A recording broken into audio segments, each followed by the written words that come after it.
Okay fellas, here's another rock box. Had a break right there. Filled it up.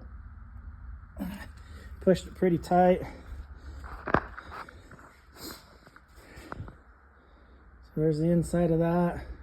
We cut 3 holes right there in the center that correspond with that brace right across there.